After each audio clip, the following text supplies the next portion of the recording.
ఆమోసు గ్రంథము 8వ అధ్యాయము. మరియు ప్రభువైన యెహోవా దర్శన రీతిగా వేసవికాలపు పండ్ల గంప ఒకటి నాకు కనుపరచి, ఆమోసు, నీకు కనబడుచున్నదేమని నన్నడుగగా, వేసవికాలపు పండ్ల గంప నాకు కనబడుచున్నదని నేనంటిని. అప్పుడు యెహోవా నాతో సెలవిచ్చినదేమనగా, నా జనులకు ఇశ్రాయేలీలకు అంతము వచ్చేయున్నది. నేనికను వారిని విచారణ చేయక మానను. ప్రభువైన యెహోవా సెలవిచ్చినదేమనగా, మందిరములో వారు పాడు పాటలు ఆ దినమున ప్రలాపములగును, శవములు లెక్కకు ఎక్కువగును, ప్రతి స్థలమందును అవి పారవేయబడును.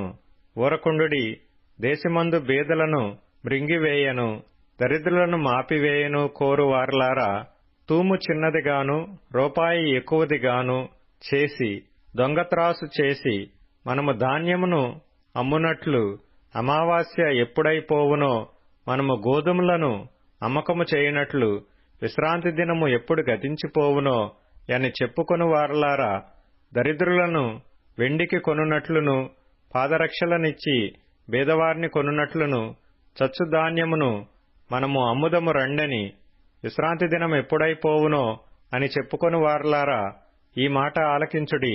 యాకోబు యొక్క అతిశయాస్పదము తోడని యెహోవా ప్రమాణము చేయునదేమనగా, వారి క్రియలను నేనెన్నడనూ మరువను. ఇందును గూర్చి భూమి కంపించదా?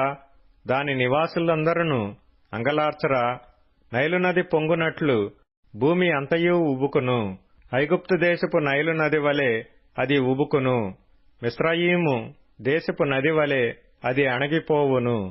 ప్రభువైన యెహోవా సెలవిచ్చినదేమనగా, ఆ దినమున నేను మధ్యాహ్నకాలమందు సూర్యుని అస్తమింపజేయుదును, పగటివేళను భూమికి చీకటి కమ్మజేయుదును.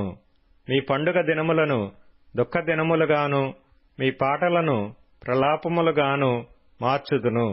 అందరినీ మొలల మీద గోనెపట్ట కట్టుకొనజేయుదును, అందరి తలలు బోడి చేసెదను. ఒకనికి కలుగు ఏకపుత్ర శోకము వంటి ప్రలాపము నేను పుట్టింతును. దాని అంత్యదినము ఘోరమైన శ్రమ దినముగా ఉండును. రాబోవు దినములందు దేశములో నేను క్షేమము పుట్టింతును. అది అన్నపానములు లేకపోవుట చేత కలుగు క్షేమము కాక, యెహోవా మాటను వినకపోవుట వలన కలుగు క్షేమముగా ఉండును. ఇదే యెహోవా వాక్కు.